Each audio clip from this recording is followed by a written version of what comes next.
आज मी दक्षूसाठी शेवग्याच्या शेंगाचं सूप बनवलं होतं. तसं तर ना मी 6 महिन्याचा कंप्लीट झाल्यापासून आठवड्यातून 2दा देण्याचा प्रयत्न करते, पण कधी जर शेवग्याच्या शेंगा भेटल्या नाही ना तर आठवड्यातून एकदा तरी नक्कीच देते. तर नमस्कार मंडळी, मी शुभांगी आणि हा आहे माझा मुलगा दक्ष. याला हे शेवग्याच्या शेंगाचं सूप एवढं आवडतं ना, आणि माझ्या शौर्याला सुद्धा खूप आवडतं. तर बऱ्याच जणींनी विचारलं होतं शौर्य कोण आहे, तर माझा मोठा मुलगा शौर्य आहे.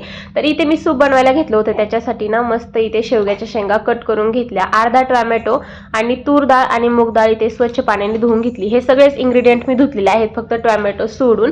मस्त कुकरची इथे 3 शिट्ट्या करून घेतल्या. आता मी कधीही ना थोडंसं जास्त बनवते, कारण शौर्यला सुद्धा खूप आवडतं, बट त्याच्यामध्ये ना मी थोडंसं मीठ ऍड करत असते आणि दक्षूसाठी नाही करत. आता हे सगळं ना कुकरमध्ये स्मॅश करून घेतलं आणि एका गाळणीने गाळून घेतलं. तुम्ही असं सिंपलही देऊ शकता, बट मी थोडीशी फोडणी दिली होती.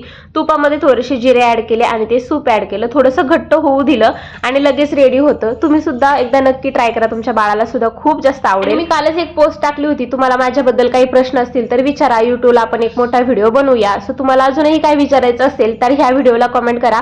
मी युट्यूबला एक मोठा व्हिडिओ घेऊन येणार आहे, त्यामध्ये तुमच्या सगळ्या कमेंट्सची उत्तरं देईल. दक्षूला खाऊ घालून झोपी लावलं, पण मी कधीही माझ्यासाठी काही खायला घेतलं ना. साहेबांना काय कळतं काय माहित, लगेच उठून बसतात. इथे मी माझ्यासाठी चहा घेतला होता.